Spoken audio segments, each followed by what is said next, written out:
What's happening, Hawks? It's Coach Jones here with you. I got Jizek Malloy behind the camera, here to explain exactly what you need to do to earn your yellow band.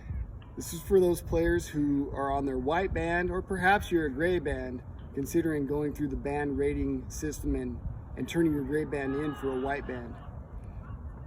You'll receive a yellow card like this one, and it has the yellow band requirements. You'll want to take a close look at those. They're broken down into 4 categories: continental grip, forehand grip, serves, and ground strokes. The continental grip is broken into 4 different skills you have to demonstrate. The first skill in the continental grip is 50 consecutive frame bounces. Okay, Hawks, here's how the frame bounces go. Now, this is testing continental grip. Get that base knuckle on the upper right angle if you're a right-hander, that base knuckle of your index finger on the upper left angle if you're a left-hander. Continental grip is used for our serves, our volleys, and is the bottom grip on our two-handed backhand. Very important grip. All you do is, while standing up, and it's okay to move around and walk around if you need to, if you lose a little bit of control, is you dribble the ball with the frame of the racket. A little out of practice. Now you want to be counting, you want to be doing this on your own, and honestly get to 100 every time so you know you've got it. 50 is easy to do when you come out and test. The second skill is 50 consecutive down bounces, and you do this from a kneeling or squatting or seated position. Okay, Hawks, the second item on the continental grip checklist, on your yellow band checklist, is continental grip down bounces. You do this from a squatting or kneeling or crisscross applesauce sitting down position, anything that gets you low to the ground. You want to stick your arm out in front, keep your wrists straight, keep your elbow kind of bent but locked, tilt those strings down a little bit, and just dribble the ball. 50 times. After that, we have 50 consecutive up bounces. Is continental grip, up bounces. Just like with the down bounces, you want to kind of keep the racket pointed to the side and your wrist kind of straight. You don't want it bent in an awkward position. Your arm is sort of bent slightly but locked at the elbow, and you want most of the movement to come from your shoulder. Now, you can stand up for this one, and yes, if you need to move your feet a little bit to regain control of the ball, you should. In fact, that's better technique. If the ball gets away from me, it's better technique if I move my feet and keep my arm in a good position than if I just lean my body, or if the ball gets close, bend my elbow. It would be a lot better if I adjusted with my feet, because that's what you want to do when you're hitting the actual tennis ball. Adjust your position and your contact point using your feet. Those are up bounces. And 50 consecutive alternating up bounces is alternating up bounces. Alternating really means that you're going to alternate which side of the strings, or what we call the racket face, you use to hit the ball. Similar to the standing up bounces, you'll be standing up, and you can and really should move your feet as needed to maintain control. Unlike the regular up bounces, you don't really need to keep your arm locked. As you'll see, it's going to be okay to move the elbow and wrist a little bit as needed, but the more still you keep them, the more control you usually have over your racket face. The alternating bounces look like this.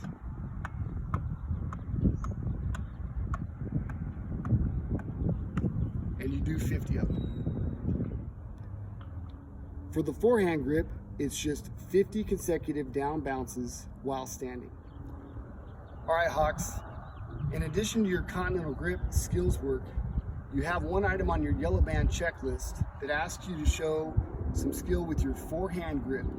And something you need to understand is that almost all good tennis players hold the racket with at least 2 different grips. We put a lot of emphasis in that continental grip because it's used for the serve, it's used for the forehand and backhand volleys, it's used for the backhand ground stroke. But it's not the only grip, and it's definitely not what you want to use for most of your forehand ground strokes. The forehand grip looks more like this, with that base knuckle on my index finger on, say this is the top angle of my racket, you should put it on the bottom right angle if you're righty, and the bottom left angle if you're a lefty. Quick and easy way to find that, old school way, is to put the strings in front of you and just kind of slide your hand down the strings to the bottom. That's usually a pretty solid forehand grip. Now the only thing we need to do to test this grip is 50 down bounces standing up using this grip. Now you can see that because this grip points the strings down a little more naturally, I keep the racket in front of me and it's got my wrist in a nice straight position compared to the Continental grip, so I don't have to kneel down for this one. And that's how you do it, Hawks. 50 forehand grip down bounces. For the serves, first you demonstrate 5 consecutive shadow swings using proper technique. Doesn't matter where you're standing, you won't hit a ball, just shadow it with good technique. Part of running your yellow band is demonstrating technique and basic skill level with your serve. The top item in the checklist under serves on the yellow band checklist asks you to show proper technique with shadow swings. Now this can be done anywhere. I happen to be holding a ball, but I don't even need the ball. I'm not going to hit the ball here. You might be able to tell from the camera angle that I'm standing in the back of the court and I'm looking at the back fence. I'm not even facing the net. This can basically be done anywhere, facing any direction. Some of the keys that coaches are going to look for when we test you in this particular skill is that you're using the correct service grip, which is the Continental grip, that you shadow or mimic tossing the ball up in the air as you go up to hit it, and that you use knee bend to hit your shot, and you use that knee bend at the appropriate time. Many players use the knee bend when they toss. That's not what we want. You actually use the knee bend to go down when you toss, but up as you hit. When you do these shadow swings, you can do them nice and slow, and you can do a full motion where you start with your hands in front of you together, and it might look something like this. And you follow through. Hands might go up together, which is also okay. And you follow through. Or, especially if you're white man working on yellow here, also okay to start in what we call the back scratch position, kind of an old school way of teaching serve. Toss, use that knee bend, swing up, and follow through. And notice I'm going nice and slow, probably slower than my real swing, and that's perfectly okay. We want you to go slow, master the movement, really get a feel for it, and just show us you're doing those things sideways to your target, Continental grip, knee bend at the right spot, nice, reaching up high to hit the serve, nice and high, reaching up there, and following through. One more time. Those are your shadow swings. Then you serve 3 out of 5 spin serves. It says slice serves. That means it has some side spin. Into the correct box. Both deuce and add from the service line. And the service line is that line in the middle of the court, not all the way at the back like you'll serve for a match. It's important to understand that it's a single checklist item from both sides of the court, which means you have to get that 3 out of 5 on one side, followed immediately by 3 out of 5 minimum on the other in order to have it signed off. For example, if this is my strong side and I get 5 out of 5, but I go over to the other side and get 2 out of 5, coach isn't going to sign off on that. In fact, I recommend to my players when they test, they should focus and practice on their weak side, get it to be stronger, start your test on the weak side, and when you get your 5, you move with confidence to your stronger side, where you're more likely to finish out successfully. Now, the technique that you demonstrated in the shadow swings, we still expect you to use good technique in these serves. It's not okay to switch your grip, just tap the ball in if you're trying to test proper technique and execute it here. Proper technique, as you remember from the shadow swings, has you sideways, Continental grip. Now you actually have the ball. You'll probably just be holding one. I'm holding a few. Have the ball, which you're going to toss, and you can raise the hands like this, Raise the hands like this, or start off with your racket kind of ready to swing upward. Bend the knees when the toss goes up. Raise the knees or raise yourself, push off with your legs as you swing. It looks a lot like this. Now I missed that one, 0 for 1.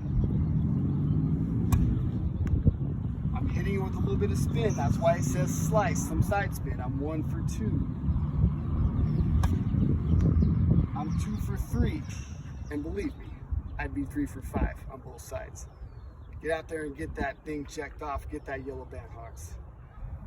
Under ground strokes, similar to serves, you're gonna demonstrate proper backhand and forehand technique with shadow swings, 5 good shadow swings in a row.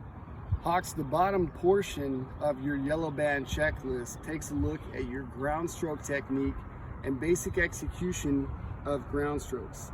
You'll see some shorthand on there like BH for backhand, which is hit from your non-dominant side, and FH for forehand, which is hit on your dominant side. You might also see NML, which we call no man's land. It's kind of like 3/4 deep into the court, not all the way back, but not up in the middle. The first item in the checklist asks you to demonstrate proper forehand and backhand technique with consecutive shadow swings. Now, in a real match and later on in your other bands, we're going to expect you to start off in the ready position, neutral like this, balanced, facing forward. For the yellow band, however, if you're more comfortable, you can start with your racket already back, sideways to the target, your other foot forward, because those are the things we're going to look for no matter which way you do it, from the ready position or racket back. In the shadow swing, we want to see you step with that opposite foot. If I'm striking the ball on the left side of my body, whether it's a backhand for a right-hander or forehand for a left-hander, I want my right foot stepping forward. On the other side, hitting the ball on the right side of my body, that's my forehand. That's a lefty backhand, left foot stepping forward. That's one of the things we're looking for. We're looking for good balance. We're looking for you to turn your hips and your shoulders. Swing so that your strings are coming through the strike zone like this, not closed, not open, but what we call square, and then follow through. Now the proper follow through on the backhand is going to have the opposite hand elbow kind of in front of you. On the forehand, it's going to have the hitting side elbow up in front of you. Here's how the forehand technique will look if I start from the ready position. Nice, easy shadow swings. And recover. Here's how it looks if I start with racket back, which is okay. And hold the finish so the coaches can see. Backhand shadow swing from the ready position. Backhand shadow swing from the take back already there. Those are your shadow swings. Then you're going to hit 4 out of 5 shots in, standing about 3/4 back in what we call no man's land. That's the NML on your card. About 3/4 of the way back, you're going to have somebody drop for you. Just drop the ball in front of you. You're going to hit it into the court. And if you do that successfully with good technique, 4 out of 5 shots, off both sides, one checklist item off both sides, then you'll have that item signed. For your yellow band ground stroke test, similar to the serve test, first you demonstrate proper technique with shadow swings, and then you use that same proper technique to hit the ball in a few times. 4 out of 5 times from the forehand side, and 4 out of 5 times from the backhand side. Now those two sides together make one item in the checklist. You have to do them both at the same time. That is one then the other in order to have that signed off by a coach. You're going to test from what we call no man's land. You might be able to see I'm about 3/4 back in the middle of the court, and you're going to hit what's called a drop feed. Somebody else will drop for you, a teammate, usually, giving you an easy ball right in front of you and letting you just demonstrate technique, making good contact, and hitting the ball in play anywhere in the green, including the doubles alleys. I'm gonna drop for myself. Let me demonstrate a drop feed technique with a forehand, and for the record, I'm trying to make it hit the ball machine. Now this, I'll turn my back to the camera slightly first. This is how I would do it if I went into the ready position first. There's my drop, turn, hit. Now you don't have to start in the ready position, and a lot of new players don't when they're testing. It's okay to start like this, with my feet forward like we did in the shadows, rack it back, shoulders turn. There's my drop, hit. Almost got that ball machine. Now on the backhand side, I'll need another ball, give me a moment. On the backhand side with that same technique, with the same technique I showed in the shadow swings, free up my left hand here for the backhand. I can start in the ready position, partner drops, step in and hit. Or if I prefer, I can start with the racket back. This will be kind of awkward for me. I'm going to switch hands so I can drop for myself. Partner will drop for you when you test. That's it. Look at that yellow band. Once they're all signed off, the coach issues you your yellow band and your orange card, so you know what you need to do to get to the next level. Happy testing, Hawks. Go get those yellow bands.